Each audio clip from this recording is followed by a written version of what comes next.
तर हे हॅलो मित्रांनो, स्वागत आहे तुमचा आपल्या चॅनल कोल सिटी रिव्ह्यू मध्ये। आज आपण करणार आहोत दे कॉल हिम ओजी मूवीचा रिव्ह्यू। तर बिना काही टाइमपास करता सुरू करूया।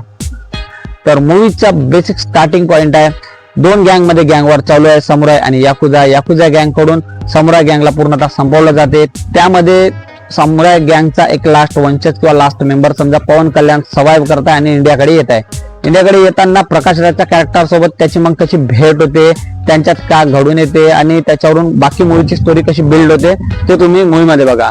मूवीची बेसिक स्टोरी बद्दल बोलला तर स्टोरी थोडी प्लेन ठेवली आहे, जास्त काही म्हणजे ट्विस्ट अँड टर्न्स दिले नाही।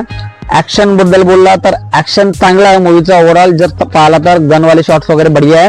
फक्त तलवारवाले शॉट मध्ये थोडा डाऊट्स आहेत, जिथं आपण ऍक्शन पाहतो कंटिन्यू कट कुट मारताय तलवारनं वगैरे, पण डायरेक्ट जिथं तलवारचे कट दाखवायची गोष्ट होते तिथं त्यांनी स्किप मारून दिले, डायरेक्ट पडताना दाखवतात। ते सीन पाहायला आपल्याला चांगले नाही वाटत। ऍक्टिंग बद्दल बोलला तर इम्रान हाशमी सारखे कॅरेक्टर आहे, तर तुम्हाला माहितीच आहे ऍक्टिंग कशी राहणार। पवन कल्याणचा स्वॅग बड्या दाखवला आहे।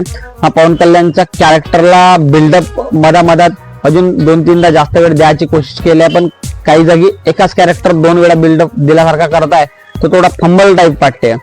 बाकी हा स्टोरी बद्दल युनिक काही असा वेगळा आहे नाही, बाकी तुम्ही साऊथ मूवी मध्ये बघितले असेल त्याच टाईपचा आहे। थोडा मूवीचा पार्ट 2 येणार आहे, तर तुम्ही त्यासाठी हायप राहू शकता आणि movie overall one time watch आहे।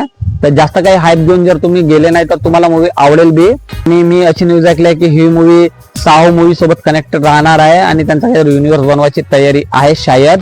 तर तुम्ही ते मूवी बघून घ्या। दे कॉल हिम ओजी आता चालू आहे थिएटर मध्ये आणि हा पब्लिक रिस्पॉन्स चांगला येत आहे तिला। मूवी वन टाइम वॉच आहे, तुम्ही जाऊन एन्जॉय करू शकता। बाकी मूवी बघा, आपल्या चॅनलला सबस्क्राईब करा, व्हिडिओला शेअर करा आणि होऊ शकन तर आपल्यासोबत बनून राहा।